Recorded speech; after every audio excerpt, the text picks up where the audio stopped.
ஒரு ஜாதகத்தில் சகோதரனுடைய உறவு நிலை, அதாவது தம்பியோட நிலை, அண்ணாவோட நிலை எப்படி இருக்கும் அப்படிங்கிற கேள்வி தான் இன்றைக்கி நிறைய இருக்குது. இவங்க 2 பேரும் லைஃப் லாங் எப்படி இருப்பாங்க, தொடர்ந்து நல்லா இருப்பாங்களா? பெற்றோர்கள் கேட்கக்கூடியது, என் காலத்திற்கு பிறகு என்னுடைய 2 பிள்ளைகளும் அடிச்சுக்காமல் இருக்குமா அப்படின்னு தான் அவங்க கேள்வி. நிஜமாலுமே அது வருந்தத்தக்கது. ஏன்னா எல்லாருடைய ஜாதகமும் அவங்களுடைய லக்னம் அனுசரித்து தான் இந்த செயல்பாடுகள்ங்கிறது நடக்கும். பிறக்கும் போதே ஒரே வயிற்றில், தாய் வயிற்றில் தான் பிறந்திருப்பீங்க. வளரும் போதும் கூட அந்த தன்மைங்கிறது இருந்திருக்கும். ஒரு 12 வயசு வரைக்கும் நல்லாயிருக்கும். ஒரு 13-14 வயசுக்கு அப்புறமாட்டி இந்த 2 பேருடைய அந்த முரண்பாடான கருத்துக்கள் நிறைய இருக்கும். அவங்களால உணர முடியும். பெற்றோர்கள் உணர்கிறார்கள் அப்படிங்கிறது தான் உண்மை.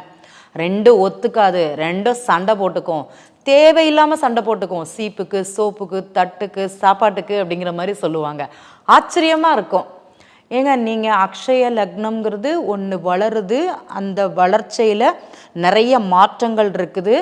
இந்த இன்றைய லக்னத்தின்படி தான் ஒரு ஜாதகர்கள் நடக்கிறார்கள் அப்படிங்கிறது உங்களுக்கு புரிதல்ங்கிறது இந்த இடத்துல நீங்கள் புரிஞ்சுப்பீங்க.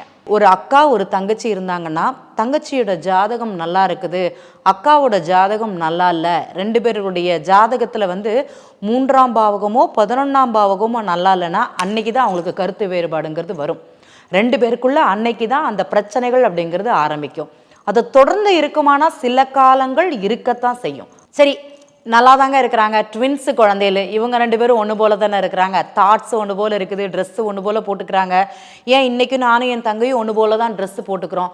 ஆனால் 2 பேருக்கும் கருத்து வேறுபாடு ஒரு இடத்துலையும் இருக்குமானா இருக்கத்தான் செய்யும்.